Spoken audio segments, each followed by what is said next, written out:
Hello, everyone. I'm bringing on this week's guest.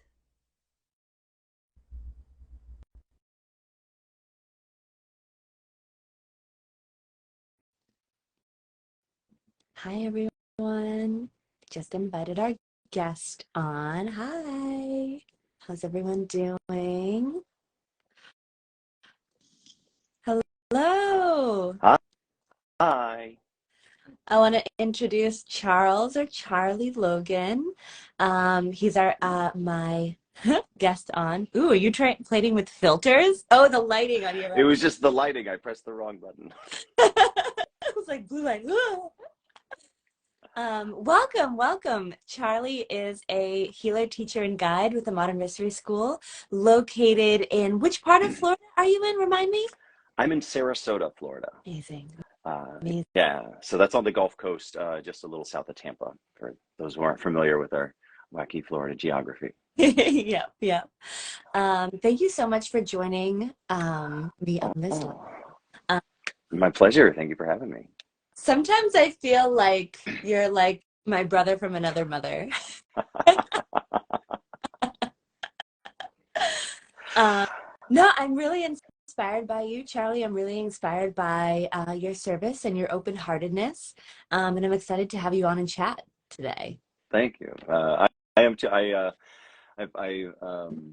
always felt that had you and I met in previous points in our lives, we would have enjoyed each other just as much, although it would have been in causing probably far more trouble for ourselves and others. So now we get to have just Joke as much about that. fun, Our but different yeah. our different paths. Yes, I love that. And I would love to hear a little bit about that, actually, about, how you found mystery school, how you ended up doing the spiritual work, what your sort of previous life was like, and how that translates to your service now as a healer and guide. What's your story, Charlie?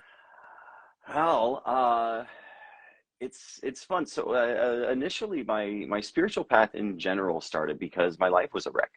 I spent my 20s in New York City. I had all of the fun that could be had, and I did all of the things that a person could do, and I drank and partook of pretty much everything there was available to an attractive, fit, fun, and friendly young man in the big city. Um, and it was great and it was fun and I had a blast until it wasn't anymore. And it started to become more and more obvious that it was less and less because it was fun and more because I was in pain and dealing with the lack of ability to be present in and cope with the world as it is. And so my life essentially fell apart up there, and I moved back to Florida, initially just to like kind of get my stuff together. And I was going to go back in like 6 months or a year once I'd figured out whatever was going on, because I I knew that something was off just from the fact that I would leave my apartment in a fine mood, and by the time I got to the subway, I just didn't understand why everyone was in my freaking way. And I was mad at everybody around me just for the fact that they existed. And like I was like, I'm not this miserable, angry person. I don't understand what's going on here. And as I was starting to have those realizations, also everything just, came crumbling down around me. And I was no longer able to, keep my apartment, to just support everything that what I was trying to do. Like it just all fell apart. And I'm very fortunate in my life that I have, wonderful family and very dear friends that are very close to me. That, like, I came in and moved in with a dear family friend that, let me crash there while I was pulling myself back together, and moved back to Florida, started working again. Very soon after being back down here in the sunshine and the nature, though, I was a little bit like, yeah, that whole going back thing is not happening. Um, but I was still on a fairly steady downward spiral because I really was not equipped to cope with the world, to cope with my emotions, to cope with uh, the energetic things that were going on around me that I was experiencing. I just wasn't handling it all very well. And the best tool that I had at my disposal at that time was, this guy that some of you may know, who his name is Jack Daniels, um, and again, some of it was really fun, but a lot of it was just masking everything that I was dealing with. Um, so anyway, eventually I got to the point where I was, facing not having a place to live, facing not having work, and just looking around me and realizing that I had kind of ruined everything good in my life. At least so it seemed to me at the time. Um, and that's what started me meditating. It started me, YouTubing everything I could YouTube to to get back, because I was just desperate to try and pull myself out of the hole and get myself back together. I started buying every crystal I could get my hands on. I got my first two Reiki attunements just because I had read somewhere online that it helped you connect better with your spirit guides, and I was so desperate for guidance because I knew that something was wrong. I knew that things were off, and what felt to me like they were broken, and I was just trying to do my best to fix it, to get myself together. Um, because I around that time was when I become really increasingly aware of the fact that if I didn't do something to shift it, I wasn't going to be around much longer. Um, I always say I'm very close with my family and I love them dearly. I would never deliberately do that to them. We almost lost my little brother in a car accident. So like I experienced the loss of a sibling, even though he then was brought back and survived. Um, so I would never do that deliberately, but it didn't mean I was killing myself any less. And I think getting closer and closer to the point where I was going to succeed, and I was becoming aware of that. And thankfully, I do at least have some survival instincts in there somewhere. Um, so that started the spiritual path in general, and that helped. I always say, like, if I was on a nosedive that was going really steep, the spirituality in general just kind of like lessened it for sure. But I was still struggling with certain things, and some pretty big and major things, and I was having trouble getting over the hump of actually getting to being improving rather than just not deteriorating as quickly. Um, and so I was searching, I was seeking. Like I said, I watched every YouTube, anything there was on anything remotely spiritual. Like I was just trying to learn as much as I could and to find something. And I was becoming aware of the fact that I felt like I had done as much as I could on my own. And I was looking for something more to take me to the next level of things and to actually get myself to, improving and or thriving. Um, and I studied some different modalities. I, took classes in a few different places, and I was, searching around. But everything I found in those days, I'm like, all right, this seems really promising, but there would always be something that they're like, oh, that there's something about that really just doesn't fit. It doesn't feel right. It doesn't, I know we throw the word resonate around a lot these days, but it just was not resonating. And sometimes it seemed like it would, but then there would be some aspect of it. I'd be like, oh, this is off. And I couldn't tell you necessarily always why. It just didn't fit. And then through some fairly elaborate jumping through hoops of the universe, I ended up working at a theater down in Naples that is run by two initiates in the mystery school lineage. And Barbara, their guide, was at the show one night, and they introduced her and talked about some of the amazing things that she does. To which I went up to them after the show. I was like, oh my God, you guys are into that stuff? I'm into that stuff. I didn't know. Who's this Barbara lady? And then I ended up meeting her, went into her center, talked for, I'm not sure how many hours, but I know that I went in the early afternoon and I had to leave because I had a show that night. Um, and then I got life activated. I initiated a few months later, and I dove headfirst into all of this because I felt like I'd really finally found the thing that was gonna get me where I wanted to go. And here I am. Yeah. Because it did, and it is. Yeah. I love in your story how you talk about that point where you realize that things aren't fun anymore. Yeah.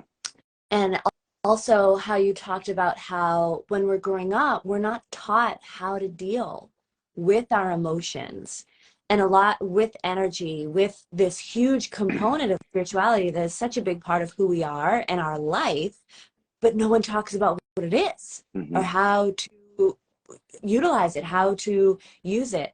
And I think a lot of what we in our society has deemed as like fun, from like, oh, I'm gonna like, take my weekend to go party or go on this vacation is not really so much fun that we're having, but a coping with the part of us that feels so lost, Hmm. feels so lost and alone, and that can feel like a band-aid to somehow make that okay until sometimes it's not okay anymore. Yeah. Yeah. And it can start out fun, and a lot of times, even like an individual evening, it would start out fun, um, but it wouldn't end up that way. Yeah. Because again, the underlying energy, the motivation behind it was not joy. It was you know just trying to find something to grasp onto, Right. and to make it seem like there was joy, but there just wasn't. Yeah. Yeah. In the mystery school, we talk about the difference between joy and happiness. Yeah, yeah. Yeah. What is that? Well, so we would say, happiness is dependent on something, something outside of the self, right? A person does something, it makes me happy. I receive something that makes me happy. An event happens, it makes me happy. Joy, the way I talk about it, at least, it's a force, it's an energy, it's a state of being. And so, sometimes that can seem just like a little bit of semantics, but it's valid, right? There's real power to it because joy is essential to life, and also it's just one of our most powerful weapons that we have against anything that's heavy or negative or dark that's happening within ourselves, within our mind, or around us. If I'm in a state of laughter and joy, what of that can exist in my presence? you know it just, it's gone. Yeah. um and it's also a really powerful shield to protect us from other people's negative energy, if we're around them. um it makes me think there's a little, uh I'm gonna sound remarkably unhip for here for a second, I'm sure, but it's either a meme or a gif slash gif, um, or a thing, and it's this little like picture of a bunch of sad faces, and in the center there's one little yellow face that like decides to smile and be happy, and then all the ones around it smile and be happy, and then it like spreads to the thing. And it seems a little hokey, it seems a little cliche, but it really just truly is this energy and this force that if we're holding it, other people around us cannot help but be affected positively by it. Yeah. Yeah, I totally agree with you. And it's like happiness is almost can become like this drug.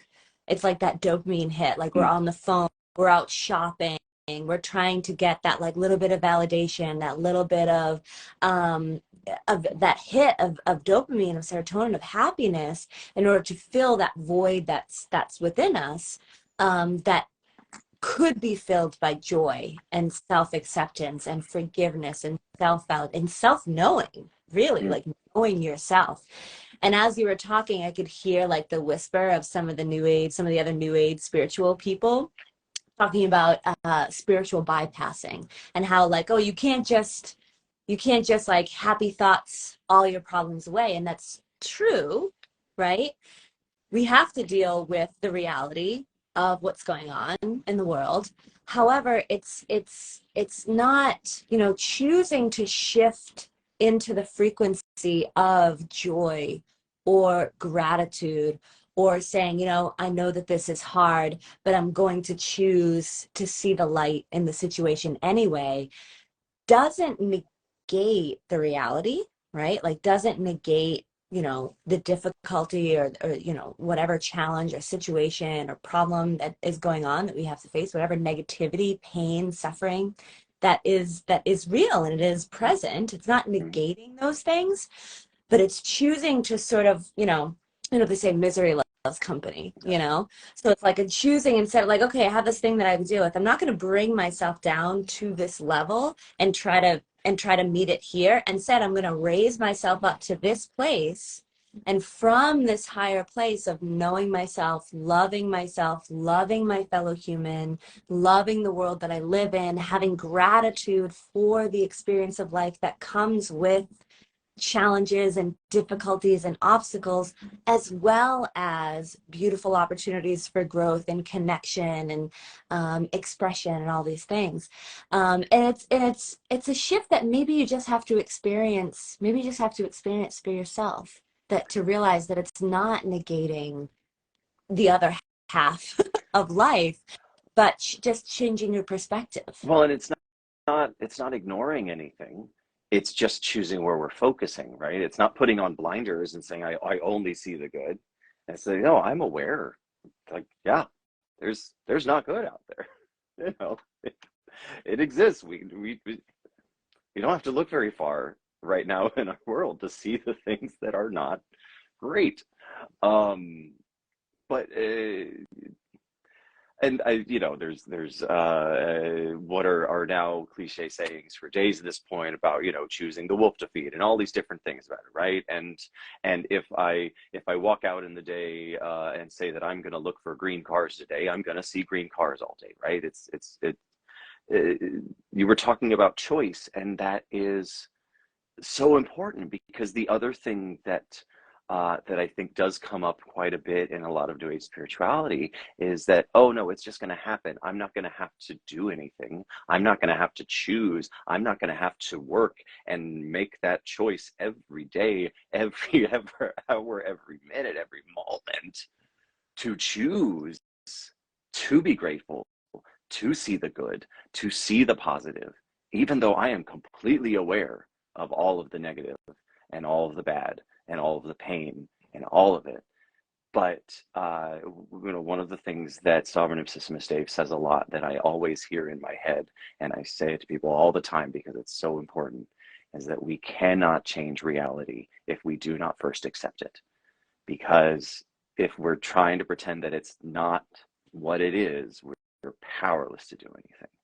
And but if we can look at it and say, all right, it's not great, but this is what it is, but I'm still choosing with effort and discipline and will to see the hope of what is possible, then not only do I have the power to change the situation, the circumstances, myself, whatever the case may be, but I now also have the desire to, because it's possible that it could be something else.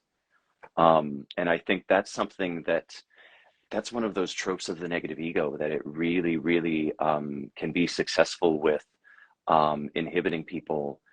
Is, at least I know that it was for me, is the negative ego convinces you that whatever it is, internally, externally, regardless, is so bad and so broken and so beyond repair that you can't acknowledge the reality of it, because if you do, it will drag you down and you will sink to the bottom and you'll never make it out.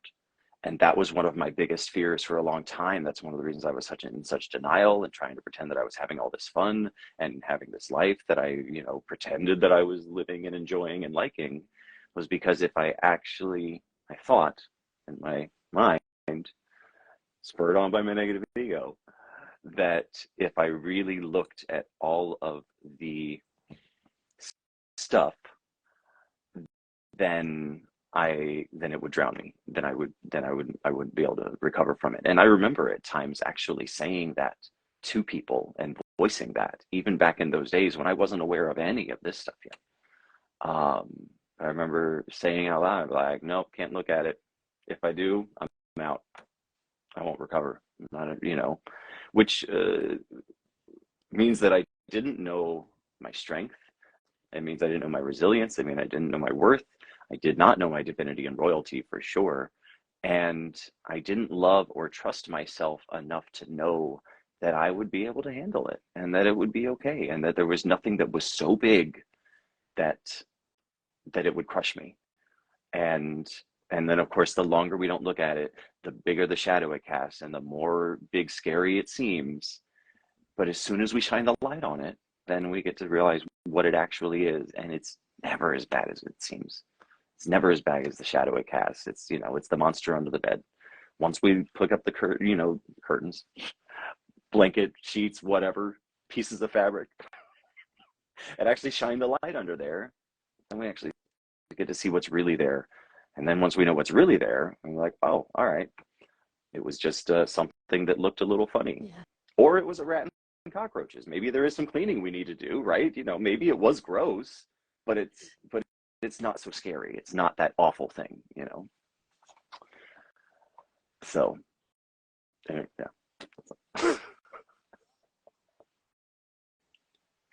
Realizing like, yeah, okay, maybe there is sort of like something under the bed, but that doesn't mean you can't handle it.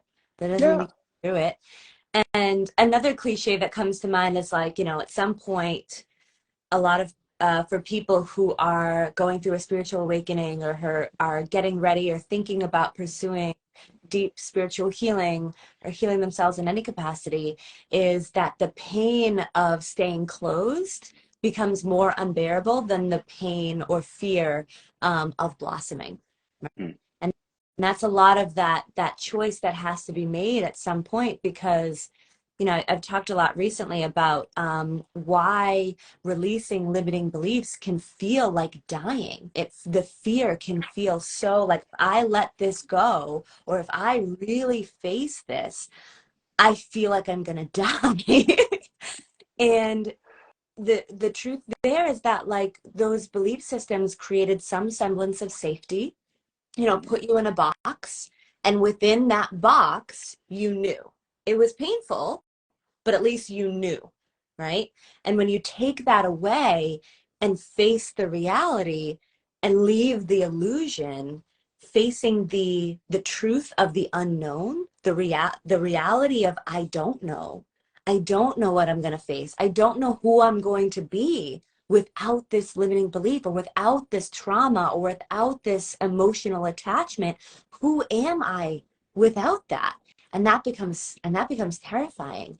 But just like you Mm. said, I have only experienced, and you have experienced, and so many people have only experienced goodness and beauty within themselves, and such a higher way, so much more joy and love within their lives from facing that reality, releasing that, you know, that limiting belief, taking your power back from the negative ego and saying like, you're a dirty liar. You are, like, you're not telling the truth. You're not telling the truth. And staying in that, like you commented before, like staying in the grasp of your negative ego, staying in the box of the illusion of your limiting belief systems is a slow spiritual death. Like, you're not going to Absolutely. die facing your trauma. Yes, it will hurt. Yes, it can be painful. Yes, it may take time. You're not going to, but it's not going to cause, you're not going to die. Your soul and your spirit will slowly degrade after for years of staying in that place, and that Mm. becomes, you know, sort of that breaking point that people will experience. Oh, and we have so many young people today who are not making it because of that. You know, we're actually losing so many of them. Um, and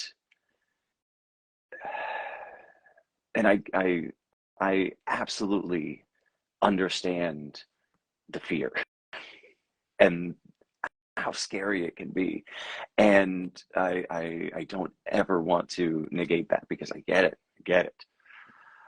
But and also full disclosure, I in the times where like, all right, I'm gonna let down those walls. I'm gonna do the mask. I'm gonna actually, like, remove all of those things that aren't me and start being me. And then I found myself realizing that I had tendencies towards being incredibly socially awkward. And I would try and go and hang out with people, and someone would try and have a conversation with me, and I'd just be like, I, I'm cool. That's, yeah. Uh, it's warm out today, isn't it? Yeah. Crap, I'm talking about the weather. Only boring people talk about the weather. Hi, like I went through this phase of being super awkward because all of the things that I had developed to interact were not me. And anytime I had been awkward in the past in those situations, halfway through a margarita, there's no awkward. You're just, that's fine, and I had these other things and these other tricks and tools and things that I would use to cover up the awkwardness when it was there. But none of them were actually me. So I let go of all those things. And then I found myself in social situations and just been like, hi, I'm what? Oh, I'll be right there. Yes, they're called. I had no reason to walk away, but I walked away because I was just standing there like a crazy person.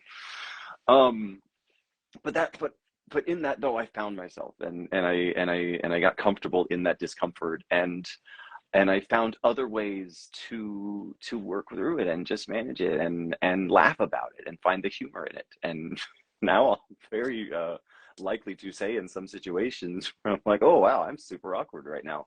Wow, what did I just say? Wow, that was really strange. I can't believe it. I just notice it, and if anything, laugh about it.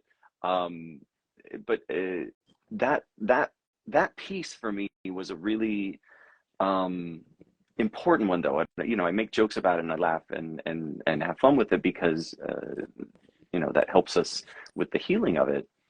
But being liked wasn't just a thing that I did because it felt good. Being liked was a survival instinct that I had developed as a child because there were a lot of people who had a lot of reasons to do a lot of really mean and painful things to me. And the way that I found to protect myself from them was to make sure that I was liked. And if there were guys that wanted to beat me up for whatever reasons they wanted to beat me up because of who I like and who I love and all those things, I made sure that I was best friends with their girlfriends and I was liked. And I made sure the teachers loved me and liked me so that they had an extra protection level, right? So it wasn't just that it felt good. Like, this was this survival instinct that I had developed that was a way that I had kept myself safe for years.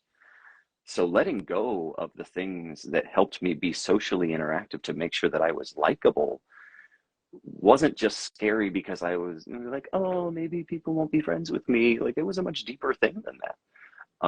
And so it can seem very surface and superficial, but it was an actual, worried about my safety thing. And of course, bringing the light to that and healing that and letting go of that, the logical minds knows that, like, I'm a grown man now. I'm safe. I don't have to be liked to be, to not be in danger. But at the time, that script and program was really solidly implanted in my subconscious and was really dictating a lot of what I was doing. And so when it came to it was like, no, hold on to these things. They're the things that keep you sociable and friendly, so that people like you, so that you're safe. And letting go of that was scary in a way that felt like my life would be in danger, even though it Yeah. wasn't, but it felt like it was. Yeah. How are your relationships now that you have let go of that people-pleasing mentality and just allow yourself to be yourself, even if it is awkward? Also, let me just say, being human is awkward AF. Right. Pretty And it's fine. for everybody. Across the board, this is a weird whole thing that's happening. And now it's on social media. Oh my God. Oh my God. Now we film it. Yes. Now there's proof, there's record. God. And then people you don't even know a million miles away can comment on it and say nasty things. Like, yeah, it's terrifying. Yes, I don't know what's going on down there. I'm not looking. I thought it was like I'm focused. I'm choosing to focus up here. Where is my safe zone? Right. But yeah, now that you kind of like let that go, and allowed yourself to be who you are, what's your life like? What are your relationships like now? It's really fascinating because for all of the wanting to be liked and all of the wanting to please everyone and using that as a way to keep myself safe.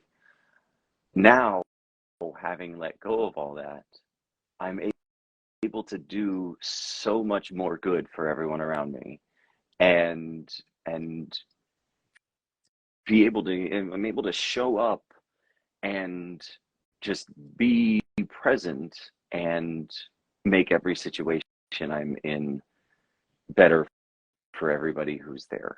And that's a weird thing to say without sounding prideful or arrogant, but I think that I can say with confidence. And please, if any of you are watching, feel free to comment to the contrary.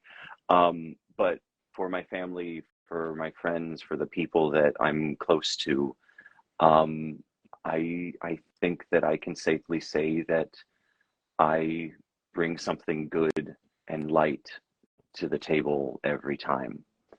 And and it's not by doing anything other than just being there and being who I am. Because who I am is caring, and who I am likes to do things for people, and I love helping people. I love doing anything that I can do to make other people's lives more pleasant and easier. And it's not because I need that to be done to keep myself safe. I just actually enjoy it. Um, and yeah, it's funny. I haven't actually taken the time to kind of step back and have that perspective. So thank you. But I think I think I can confidently say that that's true. I can confidently agree with you. I know that Hey, for sure that you go to every space that you come into, and I can say with 100% confidence that you always make things better to the best of your ability, which is all anybody can ask because nobody's perfect. Plug Sovereign of Sisyphus Dave's book. Nobody, you're not right? where you are. But Well, because also making things better is not always fixing. Oh, right? Like sometimes making better is listening and just being present and giving a hug or holding a hand or just coming in and making a joke to lighten things up, because maybe we're dealing with something stressful. Um, it's not always about fixing, and it's not always about taking care of other people's, taking responsibility for other people. Like it's just you just be there and you do whatever's going to help in the situation. And yeah, if there's a problem and you can fix it, wonderful. But sometimes there's a problem the person doesn't want you to fix it, or sometimes it's a problem that can't be fixed in that moment. And and there's just so many different ways that that can show up. And so you just be there. and a lot of times that's really all that's needed is to just be present and accepting. And when we have reached the level of self-acceptance that we've accepted ourselves, we love ourselves, we've forgiven ourselves, we know ourselves, Mm, anybody that comes into our space, that comes into our presence, into our aura, we're not trying to get validation out of you. I've accepted myself. I'm also not judging you. I'm no. not critiquing you. I'm not expecting you to be any certain way. If anything, I have an earnest desire to find the you in everything that you've got going on and connect with that and give that a safe space to come out Mm, and be expressed. And that's the beauty of, I think that's sort of on a microscopic level, how the work of the mystery school creates world mm, peace. Is it creates or empowers individuals with the ability to know, accept, and love themselves mm, in such a way that every space that they enter isn't being bombarded by this validation seeking, this judgment, this comparison, this, what can you do for what can you do for me? What are you taking from me? mm, All of that stuff is just eliminated when you've come home to yourself. And the more individuals that have come home to themselves in that way, that's how we create world peace. That's how we create a world that we live in that is harmonious and in true unity and in true love and compassion and togetherness. Yeah. I just That's came all 4 weekend where it was just, right. at the end, it's just all love, light, and Yeah. flowers, and everyone. So I'm just like in that. No, but it's perfect. You hit on a really interesting point that I've not necessarily thought about in that way before, because we talk,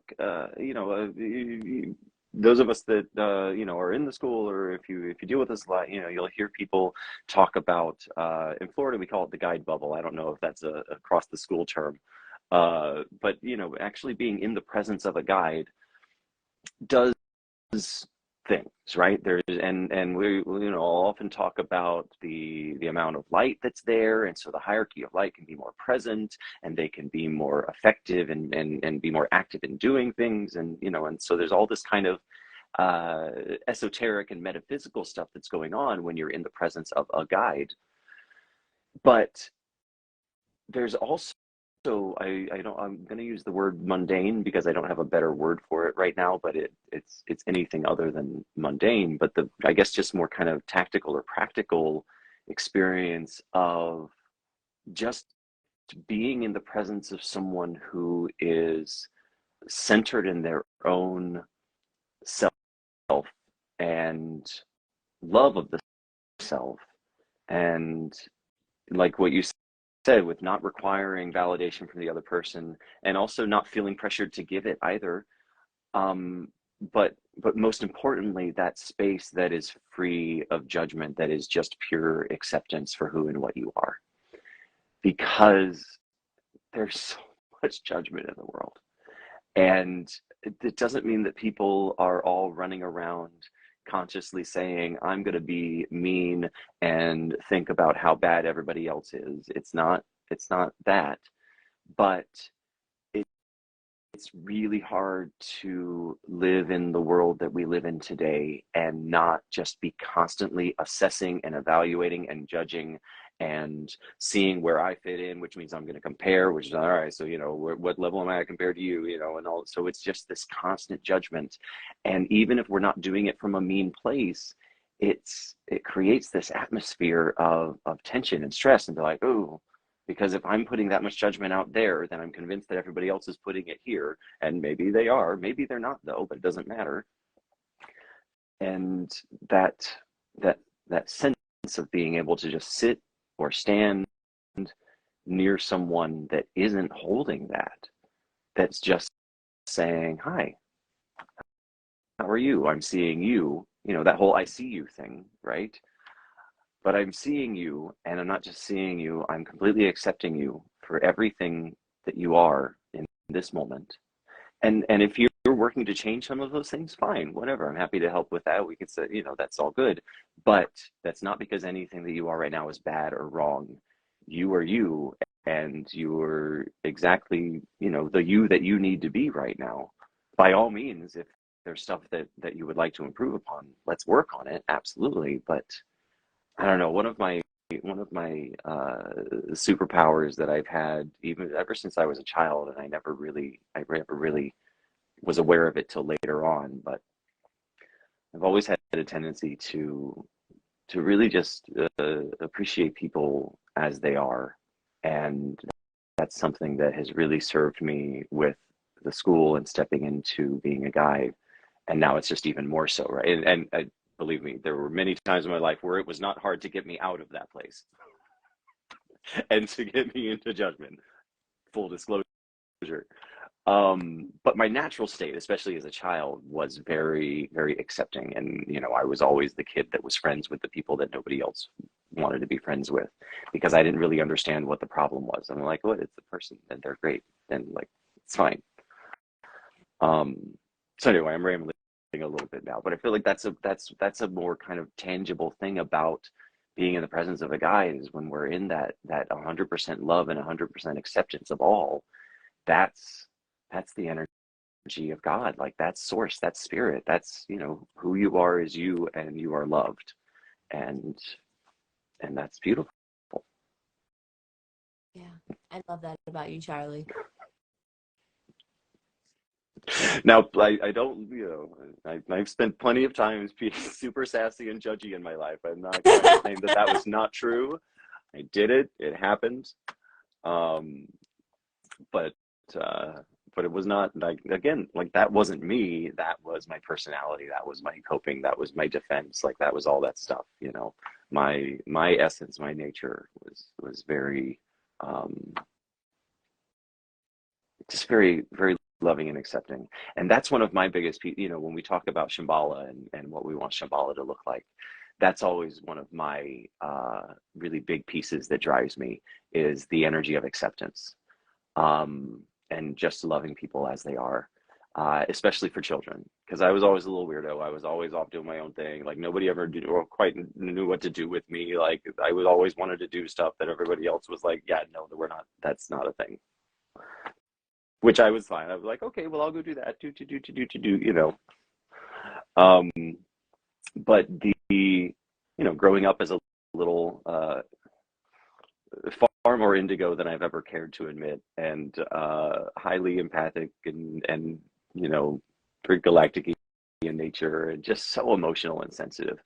Um, Being that child and being constantly surrounded by people that were like, and just feeling that is just something that I would love for no child to ever experience again, because they're children. Like, just let them be the beautiful, pure light and little wacko weirdo, whatever they want to be. Who cares? You know, Yeah, just yeah. love them. All I feel like the inner child, that golden inner child, is really the closest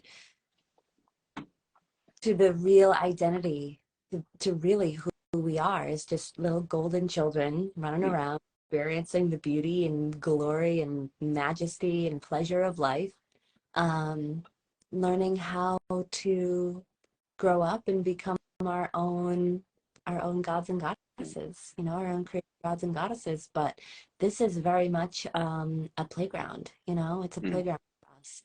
And as long as we can maintain that connection with that golden inner child, while having, and the way that we access that golden inner child and allow that golden inner child the freedom to be and express and to play, is by developing the spiritually mature adult, mm. the spiritually mature adult who can maintain boundaries, who can maintain safety, who can provide play dates, but also a bedtime, Uh, you uh, know, is how we kind of get there. And I think that this path that we both offer as guides in the Modern Mystery School and the Lineage of King Solomon is a really profound, quick, efficient, effective, um, path or system for developing yeah, that. So yeah, thank you so much, Charlie, for being on absolutely. with me, doing the service that you are doing. Please tell people how they can find you.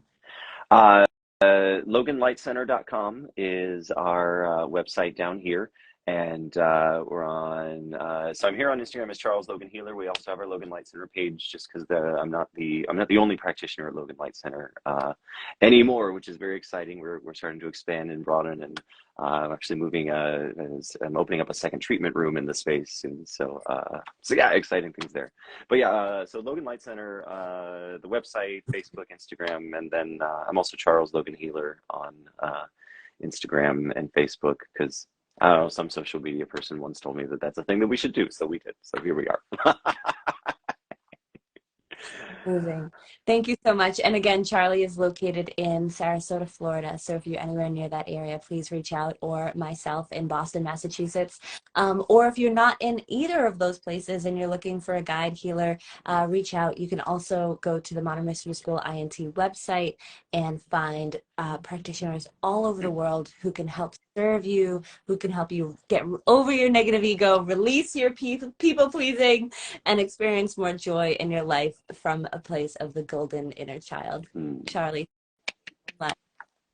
I'll, I'll see you soon. I'll see you in I, like a month. I know. Yeah, I think we're down to like 3 weeks or something now. Yeah, let's have it. We're gonna do martial arts. Thank you so much, everyone, for watching, and I'll see you all again soon. Bye bye.